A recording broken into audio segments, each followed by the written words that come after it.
gustaría agradecer para empezar a mi editor, que no está aquí, pero bueno, a Glifos, la oportunidad que me da de publicar con ellos, de la confianza que depositan constantemente en mí, publicándolo el Sillón del Diablo, el Crimen de Canterac, en sus 2 volúmenes, ahora con el Misterio del Puente Mayor. A Maxtor, a la librería Maxtor, también me gustaría agradecerles la posibilidad de estar en este lugar, que yo creo que es una librería mágica. Otras ciudades tienen librerías como la librería Lelio, en Oporto, nosotros tenemos Maxtor. Yo creo que es la librería por excelencia y es un lugar, un rincón, para los amantes de la lectura por lo menos, un rincón mágico, donde te metes y las letras te envuelven, te devoran, su disposición, su amplitud, a mí me parece un sitio mágico, no podría decirlo, no podría encontrar una palabra mejor para definir este lugar, y el tener la posibilidad de estar aquí presentando mis libros, tampoco se me ocurriría un lugar mejor para estar, y ya es la 4ª vez que estoy. He estado con el Sillón del Diablo, estuve con los 2 de Crimen de Canterac y ahora estoy aquí por 4ª vez. Así que bueno, pues me gustaría dar las gracias a la librería por ese apoyo que me presta siempre y que nos deja a los autores locales para poder estar en este espacio que tienen. Y por último, a vosotros, por haber venido a esta charla en un día tan aciago como este, un día de lluvia, un día de invierno, un invierno puro, parecía que se había ido el frío ya, pero ha vuelto, engañó, dijo me voy, pero dejó la puerta abierta. Así que bueno, pues no es un día de lo más apetecible para salir de casa y sin embargo pues habéis hecho el esfuerzo y estáis aquí escuchándome y espero que lo que tenga que contaros pues os parezca, os resulte interesante.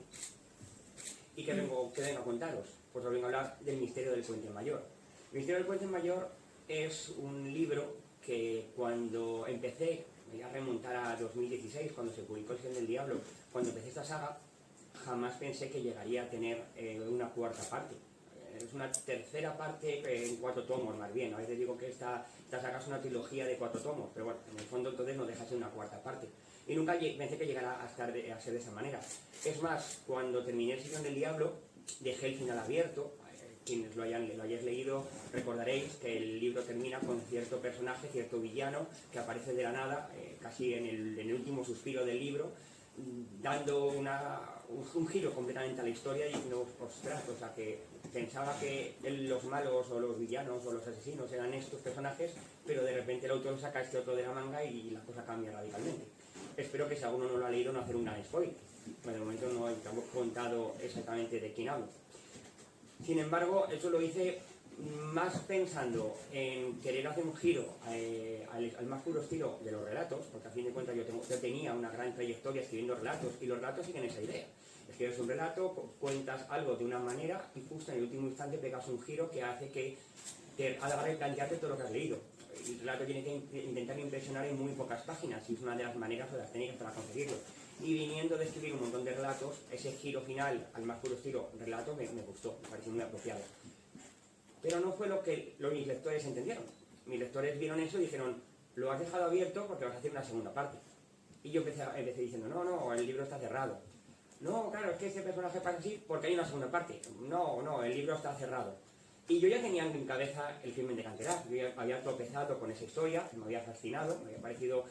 era distinta a El Sillón del Diablo, porque El Sillón del Diablo se basa en una leyenda y esto se basaba en un crimen real, pero aún así me había parecido que era un crimen probablemente de los más escalofriantes que se han cometido en Valladolid y de los que más historia tienen para poder arrancar, es decir, más jugo. Y ya lo tenía en mente escribir sobre ello, pero iban a ser personajes diferentes, en un marco distinto, y no a continuar las aventuras de Bárbara, de Alfonso o de Navarro, iba a ser algo diferente. Así que al final escuché a mis lectores y empecé a fantasear con la idea de que el Crimen de Canterac fuera la continuación del Sillón del Diablo y no una historia independiente. Así que escribí El Crimen de Canterac intentando rescatar mis antiguos personajes, dejándolos en el punto donde lo dejaron, y salió una novela que bueno, gustó bastante. Tuvo un fallo, es cierto, y es que salió una novela muy larga. Yo siempre digo que no creo que haya muchas novelas, puede que ninguna, tan largas escritas en Valladolid. Hablamos de 1000 páginas ambientadas en esta ciudad. Entonces me salió muy larga, decidimos el editor y yo cortarla en 2 volúmenes, y por eso digo que es una trilogía en 4 volúmenes, porque El Crimen de Canterac tiene 2 volúmenes, La venganza del descendiente y La congregación de los 3 valores. Y ahí sí, ahí ya me di cuenta, fijaros que 1000 páginas me podían haber dado tiempo para cerrar la saga, O sea, no es decir, no es que me quedé corto de espacio, hombre, pues en 1000 páginas corto de espacio no me quedé. Pero me di cuenta que la historia tenía que cerrar de una manera redonda, con una trilogía, con un 3er volumen, con una 3ª historia, y en este caso, El Crimen de Canterac sí que lo deja todo dispuesto, aunque tiene un cierre perfecto, pero ya deja algunos personajes preparados para lo que está por venir. Y ahí ya se ve que vale, todo se ha resuelto, todo ha quedado solucionado, pero este va a investigar este va a viajar aquí, o este se va a otro sitio, que es justo el punto de partida donde arranca el misterio del Puente Mayor. Luego el misterio del Puente Mayor continúa los acontecimientos que quedan en el crimen de Canterac.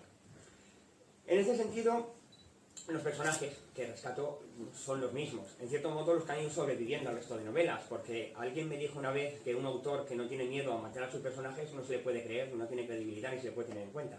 Tenéis que leer mis novelas sabiendo que cualquier personaje puede morir en cualquier momento.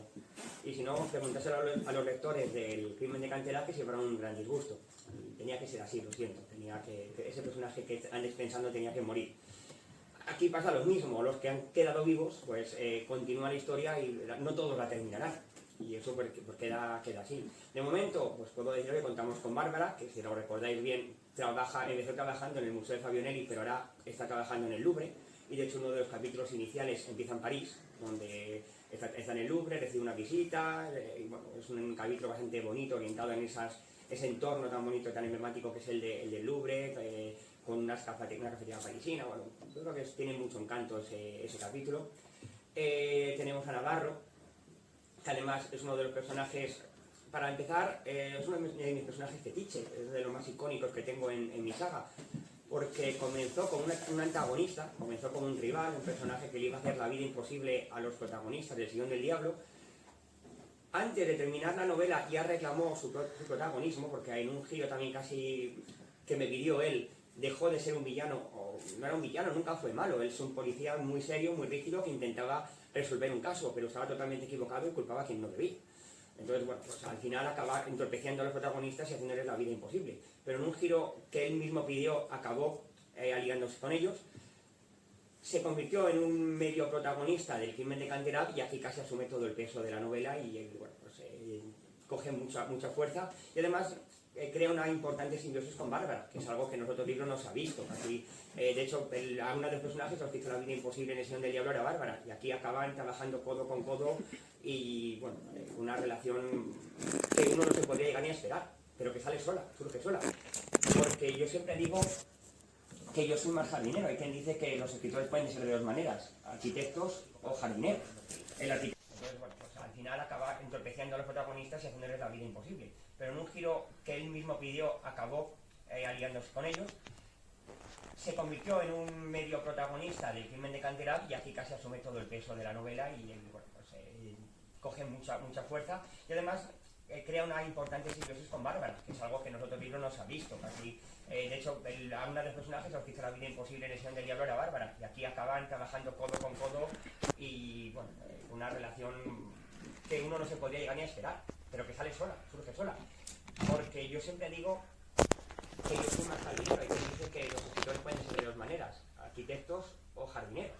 El arquitecto es el que crea la historia, como un arquitecto hace los planos, decide qué va a hacer, lo estructura, este capítulo va a pasar esto, se va a pasar esto, este personaje va a decir esto, y jardinero no, jardinero es el que planta una semilla y a ver qué sale, a ver qué crece, la va regando con cuidado, de vez en cuando la poda hay que podarla y a ver qué crece. Yo tengo una idea base, estoy trabajando en nuevos proyectos y algunos de ellos no tengo ni idea de dónde van a llegar. Yo tengo una idea base, sé que quiero contar, sin que me quiero basar, a veces sé qué personajes tienen que morir o qué personajes no, o que hay ciertas indicaciones, pero aparte de eso no tengo una idea, no tengo una imposición, la historia crece sola, evoluciona sola. Y a veces incluso personajes que quiero que mueran no acaban muriendo porque luego la historia no me lo pide. Entonces, en ese sentido, les dejo libres, fluctúan y por eso digo que esa relación que ha surgido entre ellos pues es una relación muy natural. Aparecen los incombustibles Cifuentes de Alcántara, que son dos policías nacionales subinspectores que ya aparecen en los anteriores libros también. Y aparece un personaje nuevo. Aparece, por ejemplo, Martina, que es una investigadora, que ahora veréis por qué tiene que estar esta investigadora en el libro. Aparece Salvador, o Salva, como le llaman, que es el hijo de Antonio Navarro. Se le menciona brevemente como un adolescente en anteriores libros, pero aquí ya es un hombre hecho y derecho, convertido en un guardia civil, siguiendo un poco los pasos de su padre, pero que no quiso entrar en el cuerpo de la Policía Nacional y dijo, quiero ser policía, pero no quiero estar con mi padre, y se cambió de cuerpo. Aparecen otra serie de personajes nuevos. Aparece el gran villano de la saga. El gran villano de la saga, que es el que comento, que movía los hilos detrás del Sillón del Diablo. En el crimen de Canterac se descubre en el segundo volumen, que también están por ahí moviendo los hilos, y en este libro es el que tiene todo el protagonismo, todo el peso de la historia dentro del papel del villano, es decir, el rol del villano le va a llevar él. Pero si en otros libros este personaje requería de ayuda, no le gustaba, digamos, mancharse las manos de sangre y necesitaba que alguien le hiciera el trabajo sucio, en este libro decide mancharse las manos de sangre y encargarse él. Porque alguien me dijo una vez que le daba mucho más miedo un asesino con traje y corbata que un asesino con una máscara o disfrazado. Y bueno, pues jugando con esa idea he intentado crear una especie de sociópata que en este libro asume las riendas de ese papel, ese papel de villano.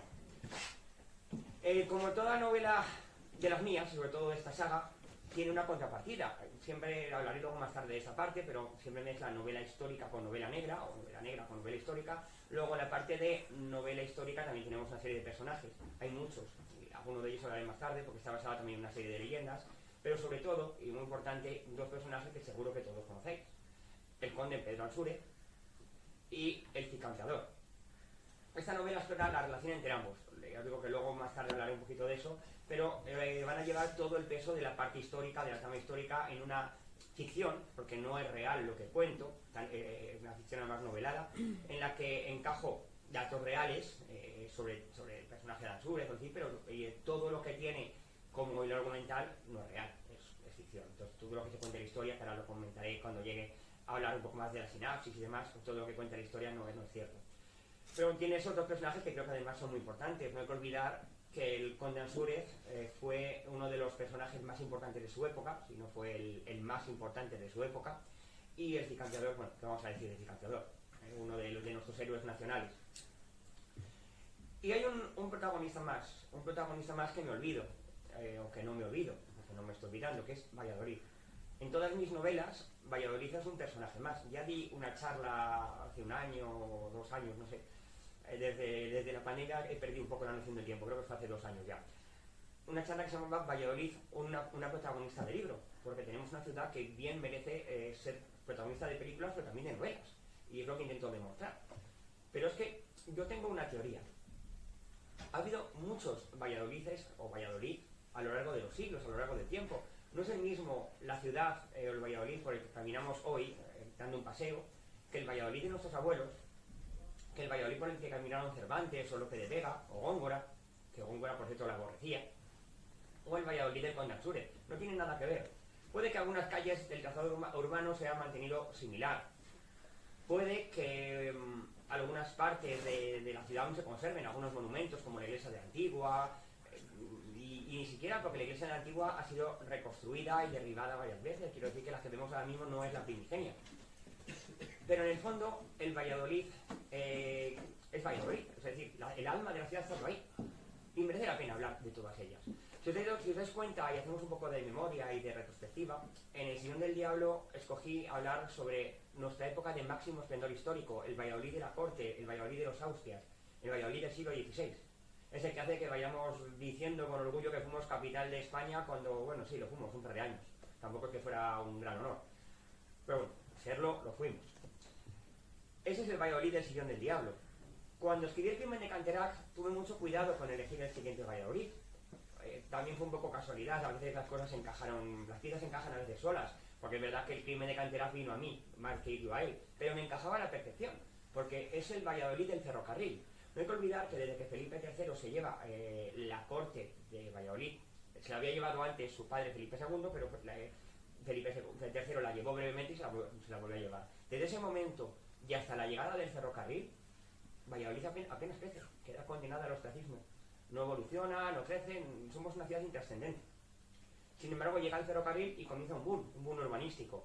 Empiezan a crecer varios nuevos, aparecen pajarillos, aparece Delicias, la ciudad empieza a crecer exponencialmente, llegan muchísimos habitantes de todas partes de España a trabajar en los talleres de Renfe. Se suceden algunos hitos históricos importantes, como el primer viaje en automóvil de España, concretamente en locomóvil, que un locomóvil era una locomotora de vapor, pero que no iba sobre aires, iba sobre terreno. Se construyó aquí los talleres de Renfe y hizo un viaje inaugural a Madrid. Entonces empezamos a convertirnos en una ciudad importante. Y he hablado de 2 Valladolid diferentes, de 2 momentos históricos distintos. Uno es una villa, la villa de Valladolid, la de Felipe II. Otra es la ciudad de Valladolid, ya, la ciudad que nuestros abuelos casi pudo haber conocido, 1918, nuestros bisabuelos. Pero la tercera, la que he elegido para el misterio del Puente Mayor, es la aldea. Valladolid, la aldea. Una aldeíta pequeñita que dependía totalmente de otra ciudad, o de otro pueblo, o aldea o villa, que era Cabezón de Pisuerga, que en aquel entonces no se llamaba Cabezón de Pisuerga, se llamaba Cabezón de Cerrato, y era la cabeza de la ciudad. En ese momento, o sea, es decir, Valladolid dependía, es como al revés, ¿no? Cuando alguien, ¿Cabezón de dónde es? No, Cabezón es de Valladolid, pues antes era al revés. Oye, ¿Valladolid dónde está? No, Valladolid está cerca de Cabezón. O sea, era justo lo contrario.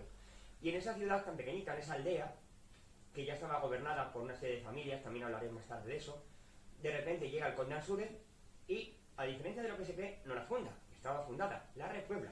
Fue un repoblador de la ciudad. Se encarga de que la ciudad crezca, de que venga gente, construye muchos edificios, da dotaciones y la ciudad empieza a ese crecimiento exponencial que iría un poco con paso firme hasta la llegada de los Austrias y de Felipe II, de Carlos I, incluso antes, que la convirtió en una de sus ciudades favoritas y por eso tuvimos ese momento, ¿no? Entonces, son tres momentos muy clave y muy importantes de nuestra ciudad, de la historia de nuestra ciudad, y están recogidos en esta saga. Entonces me parecía ideal terminar la saga en ese momento. Y por eso he elegido ese Valladolid. ¿Cómo era? ¿Cómo era ese Valladolid? ¿Cómo era el Valladolid que se encontró el conde Ansúrez? Bueno, el Valladolid que se encontró el conde Ansúrez, pues insisto, no esperéis gran cosa, una aldea muy pequeñita. Casi todas sus calles, estrechas, sin asfaltar, polvorientas, hablamos del año 1100, estaban en torno a lo que es la Plaza de San Miguel. Podríamos decir que el núcleo urbano de la ciudad era la Plaza de San Miguel, que en aquel entonces no era una plaza, de hecho en todo el centro había una iglesia. Posteriormente fue la iglesia de San Miguel, pero en sus orígenes se llamaba iglesia de San Pelayo, estaba consagrada a ese santo, San Pelayo. Y en torno a San Pelayo van a crecer un montón de callecitas, todo lo que son las calles de alrededor de San Miguel, un poquito en dirección hacia el Pisuerga, de ahí de hecho salía el barrio de la Judería posteriormente, un poquito hacia la zona de la Antigua, que aún no estaba edificada, de hecho la Antigua la edificó el conde Ansúrez, y poco más, no tenía más. Esa ciudad, no lo sabemos a ciencia cierta, pero muy probablemente contara con una empalizada de madera, una murallita. De hecho, mi novela sí cuenta con esa empalizada de madera. No tenía ningún puente en ese momento que atravesara el Pisuerga. Si alguien quería ir a la otra orilla, que sí que había cosas en la otra orilla, en ambas orillas, de hecho, porque la ciudad no llegaba hasta el Pisuerga.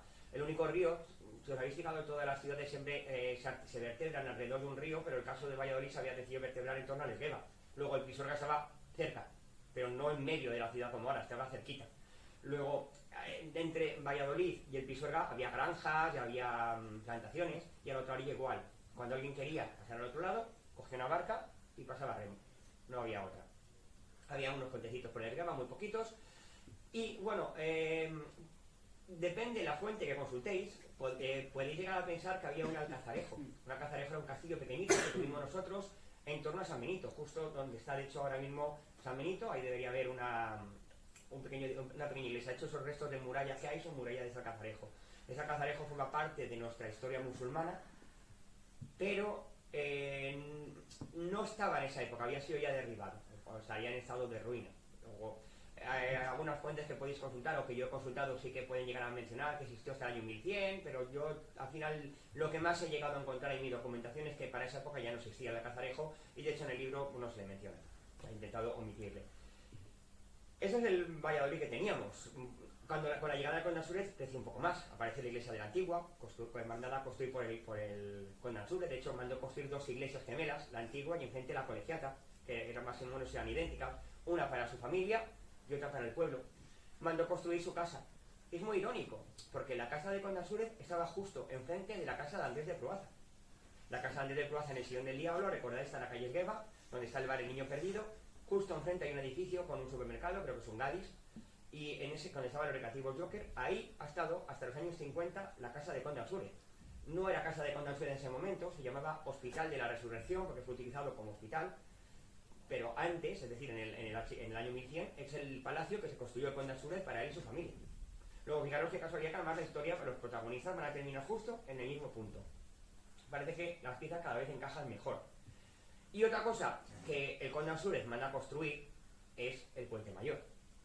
Puente Mayor, que el nombre nos puede hacer pensar que es mayor porque es el más grande o alguna cosa por el estilo, que ni siquiera lo es. Pero podríamos pensar, no, es Puente Mayor por su tamaño. Se llama Puente Mayor, o por lo menos eso dicen los estudiosos, porque en esa época toda la información está muy confusa, en honor a una de las hijas del conde Ansure. El conde Ansure tenía una hija llamada Mayor y decidió ponerle al puente el nombre de su hija. Entonces de ahí viene el nombre del puente, no tiene ningún tipo de alusión al tamaño. Aunque sí que es curioso porque la ciudad en ese momento tenía un montón de puentecitos pequeños que atravesaban el Esgueva, fijaos el cauce del Esgueva, ya sabéis, o si no ya os lo digo yo, que la ruta del Esgueva no es la que tiene ahora. El Esgueva atravesaba toda la ciudad, calle Paraíso, atravesaba un poco la Solanilla, atrás de la catedral, tiraba hacia el centro, Mercado del Val, y ahí desembocaba en el Pisuerga. Además había dos ramales, un segundo por Miguelisca, es decir, no es el trazado de hoy, pero el caudal sería parecido. No es un río muy caudaloso y los puentes no eran muy grandes. Toda la ciudad, a poco que tuviera 4 o 5 puentes, este iba a ser el puente más grande de todos. Aún así, las fuentes dicen que el nombre viene en honor a la hija del conde Ansure. Este puente, además de ser también de los más antiguos, por lo menos sobre el Pisuerga, que tenemos, no es como le vemos ahora. Ha pasado un montón de siglos, un montón de transformaciones, un montón de ampliaciones. El puente original, incluso podemos pensar en un puente de madera que se construiría, luego se ampliaría y se daría de piedra, y bueno, pues los diferentes años, guerras y lo que pudo ir viniendo fue obligando a cambiar diferentes ojos del puente y demás. De hecho, el propio Napoleón, durante la guerra de la independencia, voló el puente mayor. Al intentar salir de Valladolid, pensar que Napoleón estableció la capital de la España napoleónica en Valladolid, en la plaza San Pablo, en el Palacio Real, justo enfrente de San Pablo, ahí se estableció. Y desde ahí, el tiempo que él estuvo, pues no fue demasiado tiempo, pero el tiempo que estuvo ahí controló la España napoleónica. Y cuando de General Wellington, que eran los ingleses que venían a liberar Valladolid y la zona, pues para que no le persiguieran, voló el puente mayor y tuvo que ser reconstruido. Luego, gran parte de la que vemos tendrá 100 y pico años, no tendrá mucho más, 1 o 2 siglos.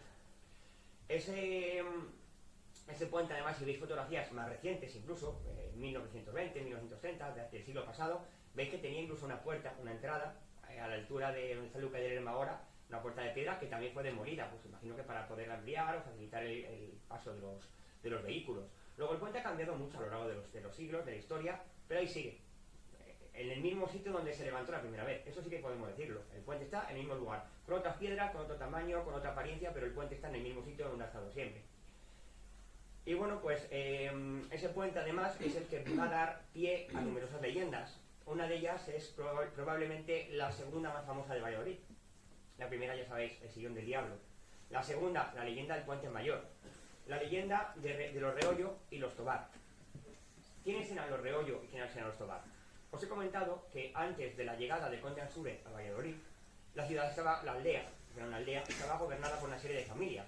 Eran las familias más poderosas de la aldea, se reunían en una especie de consejo y desde ahí tomaban todas las decisiones. Resulta curioso porque algo parecido, si alguno habéis visitado Soria, sucede allí. Si vais a la Plaza Mayor de Soria vais a encontrar una serie de columnas y de placas sobre las familias más importantes que gobernaban Soria en la Edad Media. Que, bueno, se ve que eso sucedió en todos los lugares. Entre esas familias que controlaban Valladolid había dos, los Reollo y los Tobar.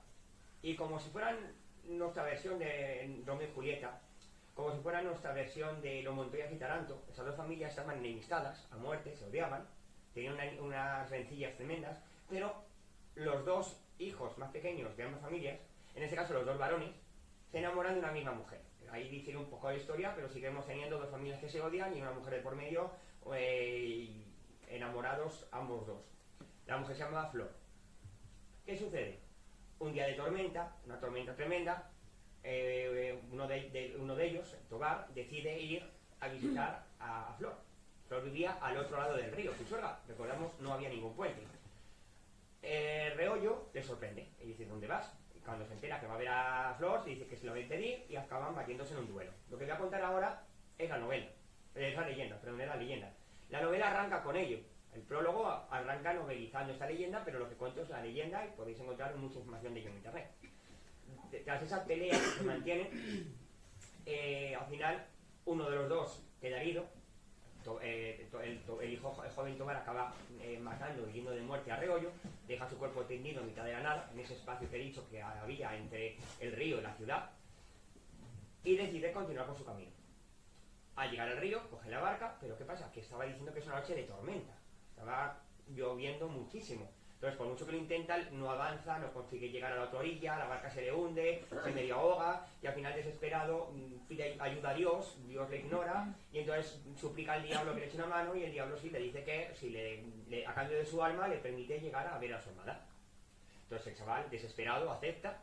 De repente, de mitad de la nada, las aguas se apartan, crece un puente, el puente mayor, se apartan las nubes, se desaparece la tormenta, y el chico puede cruzar al otro lado e ir a ver a su amada.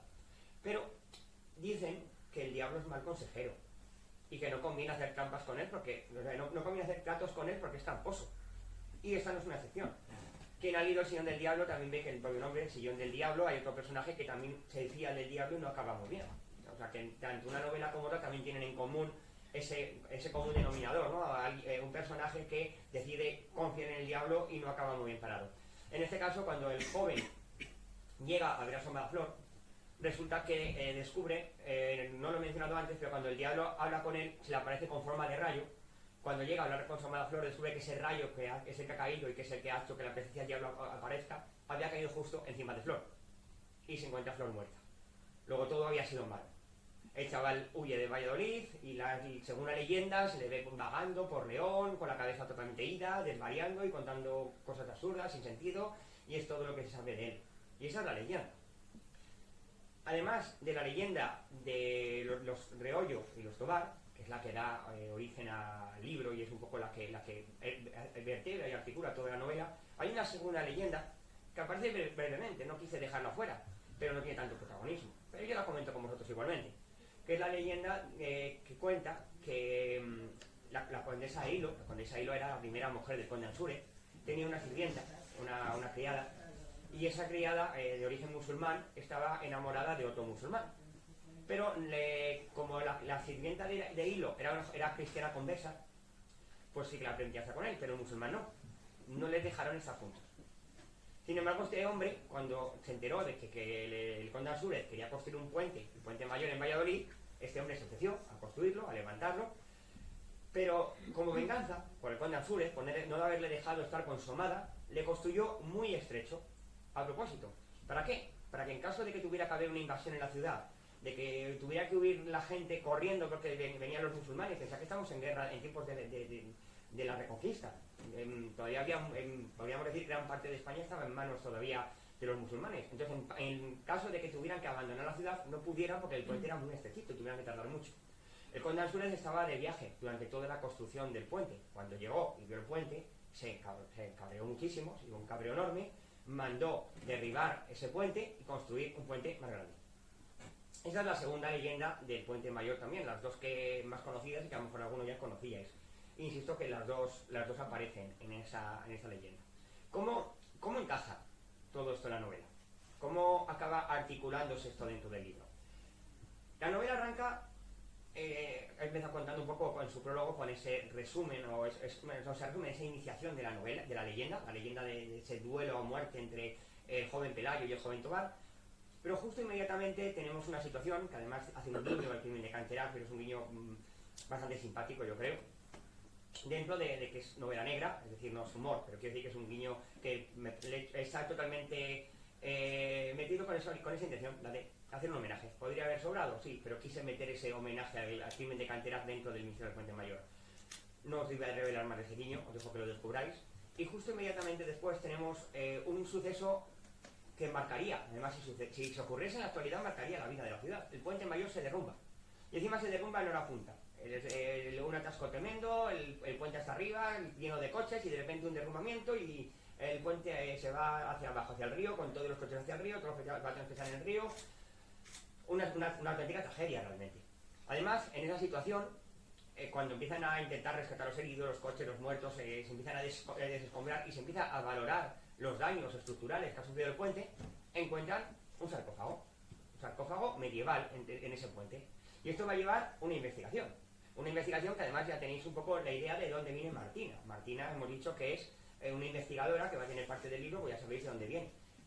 ¿Qué hay dentro de ese sarcófago? ¿De qué va esa investigación que intentan descubrir? Bueno, pues algo que tiene que ver con el conde Ansúrez y con el cicampeador, con esos dos personajes. Además, durante toda la novela con un asesino suelto siempre, porque si no, no sería una novela de la que yo escribo, con un asesino suelto dejando un reguero de cadáveres por la ciudad, nos encontramos con algo bastante curioso, porque he dicho que había un guiño al crimen de Canterbury, también hay un guiño al Sillón del Diablo. Durante toda la novela se ha decidido que van a hacer la película del Sillón del Diablo, y se está rodando. Entonces toda la trama de la novela coincide en un Valladolid de rodaje convertido en un plató de cine, donde se está recreando todas las escenas. Un director ha comprado los derechos y ha decidido que todo lo que sucedió durante el Sillón del Diablo lo quiere convertir en una película. Entonces el Campo Grande se recrea la escena que sale en el Campo Grande del primer libro, bueno, los diferentes escenarios, pero esta vez cinematográficamente. Y eso también, bueno, pues crea ciertas situaciones bastante curiosas a lo largo de la novela.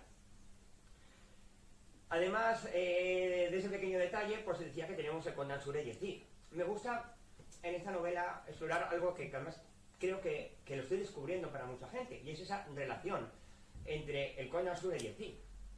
Esos dos personajes coincidieron y se llevaron y se conocieron, y puede que estuvieran obligados a entenderse, y se enfrentaron también. Vamos a recapitular un poco. El Conde Ansure era leonés y era el alférez, que el alférez es como el hombre de armas, el hombre de confianza de Alfonso VI. Al mismo tiempo, el cicampeador era el alférez de Sancho II. Eran hermanos. Vamos a pensar que los dos son hijos de Fernando I. Fernando I había conseguido reunificar gran parte de Castilla, Galicia, un territorio un poco amplio. Todavía no existía el concepto de España, estamos en el año 1100. Pero cuando muere Fernando I decide dividir su reino entre sus hijos. Entonces a Sancho II le entrega Castilla, como he dicho, a Alfonso VI le entrega León, a su hija Urraca le entrega Zamora, y Galicia se lo entrega a García, a su hijo García. Pero como son ambiciosos, eran ambiciosos, no les vale. El Sancho no quiere Castilla, quiere todo lo que tenía su padre. Y lo mismo le ocurre a Alfonso VI, no quiere León, quiere todo lo que tiene su padre. Así que empiezan una especie de guerras fratricidas entre hermanos por intentar reunir de nuevo el reino de su padre en su persona. Ahí está, por ejemplo, la famosa toma de Zamora, cuando dicen Zamora no se conquistó en una hora, que fue su propio hermano el que intentó sitiar Zamora para quitarse a Urraca, para quitarse a su hermana. Que ahí tenemos una leyenda que aparece recogida en el libro, novelizada también, que es la leyenda de Bellido Dolfos, que fue, bueno, la caída de Zamora y que sucede, bueno, eso lo podéis descubrir en la propia novela. También tenemos situaciones como García, que directamente es apresado, y así Alfonso se hace con Galicia, y le recluyen, que lo recordará, en Toledo, le meten en una cárcel de Toledo. Y al final quedan Sancho y Alfonso. El Cid con Sancho, el Conde Ansúrez con Alfonso. Y de hecho ambos hermanos se enfrentaron. En Palencia, por ejemplo, hay una famosa batalla, la batalla de la Golpejera. El lugar exacto no se sabe, es en algún paraje, hay un pueblecito muy cerquita cerca de León, pero todavía en la provincia de Palencia, donde hay una placa, aquí tuvo lugar la batalla de la Golpejera, pero realmente no se sabe el lugar exacto. Se sabe que fue por ahí, en algún lugar de por ahí. Y en esas batallas, puede que nunca llegaran a entrechocar sus espadas, pero en esa batalla, en un bando estuvo Ansúrez, en otro bando estuvo Cicampeador. Éramos todavía muy jovencitos y todavía como alférez. De estas guerras entre hermanos, además, salen algunos momentos históricos que seguro que conocéis. Por ejemplo, el Cid, cuando Sancho II es derrotado, porque el que gana es Alfonso VI, se presenta ante Alfonso VI y le dice: jura que no tuviste nada que ver en la muerte de tu hermano, la famosa jura de Santa Gadea. Y eso además es lo que acaba conllevando que la pérdida de confianza del rey y posteriormente su destierro, y a fin de cuentas empieza a poner en funcionamiento el cantar de Mierdí. Al mismo tiempo, el Conde Ansúrez, como está con el lado venidor, es decir, ayudó a Alfonso VI, es ahí como obtiene Valladolid. Como premio por haberle ayudado, le deja el señorío de la aldea de Valladolid. Luego fijaros que también esas guerras entre ambos reyes influyen mucho en la vida de ambos condes, nobles o héroes. También se sabe que una de las hijas del Conde Ansúrez se casó con un soldado de las huestes de los hombres, las tropas de Cicampeador, luego estaban hasta emparentados. Estaban obligados a entenderse de un modo o de otro.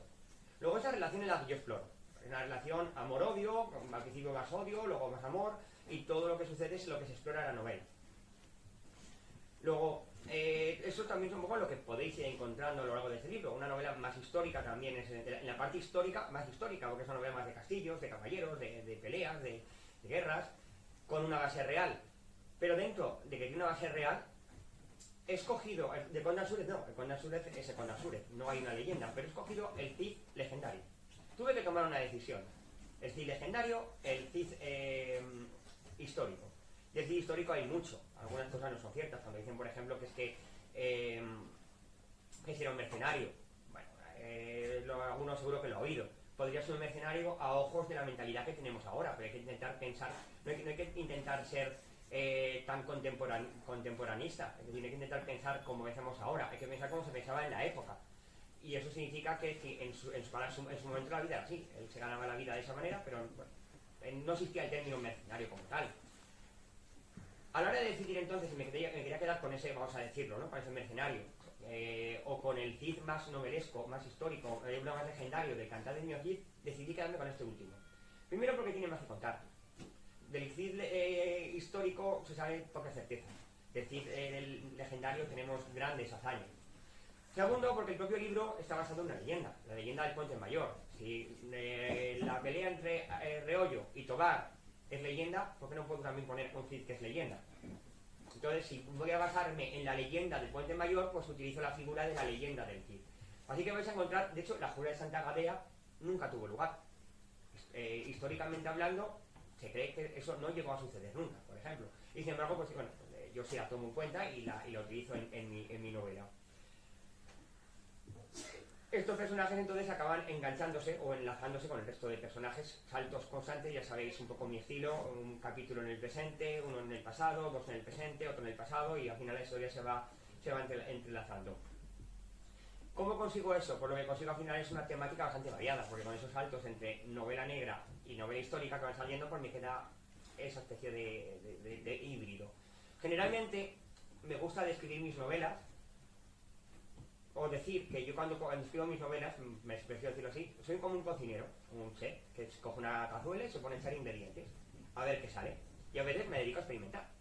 El Sillón del Diablo, por ejemplo, metí novela histórica, porque parte de la historia de Andrés de Proaza en el siglo XVI y nos cuenta toda esa leyenda y nos habla de ese Valladolid histórico que era el de los Austrias, pero también tiene muchos toques de novela negra con esos dos asesinos, Samuel y Cristina, que van cometiendo una serie de crímenes por Valladolid, causando un poco de terror. El crimen de Canterac, a esa receta en la que tenía novela negra con novela histórica, decidí añadirle unas gotitas, como que coge de un frasco unas gotas y lo echa en el cuenco o en el puchero, unas gotas de terror. Y tenemos un poco de novela de terror también metida, y en algunos puntos ha habido gente que me ha dicho, dice, he pasado miedo leyendo ese libro. Un asesino enmascarado con la máscara de médico de la peste veneciana, cuchillo en mano, con una túnica, cogiendo crímenes por la ciudad, nadie sabe quién se esconde debajo de esa máscara. Luego tenemos ese extra, ¿no? Es una novela negra porque hay una serie de asesinatos, hay un asesino. Es novela histórica porque vamos a un suceso real ocurrido en 1908, pero también tenemos el toque de terror con el asesino cometiendo crímenes. El crimen de Canterac en general hablo las dos versiones, la venganza del descendiente y la congregación de los tres valores, las dos partes. En otros libros que he sacado fuera también de esta editorial, de Glifos, como puede ser por ejemplo Operación Gata Escarlata, lo que he querido es primar más la novela histórica, con incluso algunas pinceladas de novela bélica. Una novela ambientada en la guerra civil, no sale demasiado al frente, se centra más en los ciudadanos, en cómo se vivió en Valladolid, pero sí hay puntitos, pinceladitas, algún capítulo ambientado también en el frente de batalla, Belchite, Guernica, entonces bueno, tiene algo también de novela bélica, más de novela histórica, casi que de novela negra, e incluso en otro de mis trabajos, cada tarde a las 8, pues meto muchas dosis de amor, porque lo que mueve la historia es la historia de amor, el romance entre dos personajes durante la pandemia, y en el pasado el romance entre dos personajes durante la gripe española. Juego también a dos tiempos, dos épocas, también hay un criminal suelto por la ciudad, pero meto unas gotitas de novela romántica para probar a ver qué tal marida con esa novela histórica y esa novela negra. En este caso, en el misterio de Puente Mayor, que es el caso que ahora mismo nos interesa, lo que le he metido, he cogido un frasquito que tenía ahí que ponía aventuras, he cogido unas gotitas y lo he echado a ver, y como no me gustaba, al final el tarro entero. Entonces lo que tenemos es una novela negra con novela histórica y con unas dosis muy importantes de aventuras.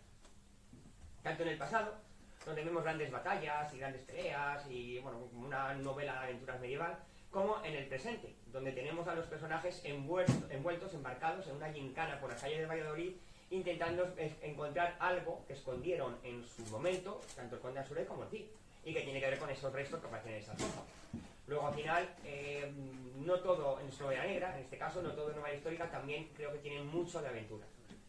Dejamos de lado a lo mejor ese toque tan oscuro que podía tener el crimen de Canterbury y nos encontramos una novela más de aventuras. Ese sería el resultado, y bueno, pues cada uno luego en función de sus gustos. Ha habido gente que me ha dicho mi novela favorita es el crimen de Canterbury, ha habido gente que dice no, como el sillón del diablo no hay nada, y ha habido mucha gente que este libro, que no lleva una trayectoria muy grande, lo estoy presentando aquí oficialmente, y lleva a la venta desde hace un poco más de un mes y medio, porque salió en Navidad el 15, el 17, salió a mediados de diciembre. Ocurre que bueno, la época de Navidad no era buen momento para presentarlo. En ese tiempo, quien ha tenido la oportunidad de leerlo ya me ha dicho, es el mejor libro, es el que más me gusta. Bueno, pues, lo bueno que tiene intentar la literatura es que para gusto los colores, y lo bueno que tiene es que bueno, pues te encuentras cosas distintas, no son todos los libros iguales y cada uno tiene un sabor diferente.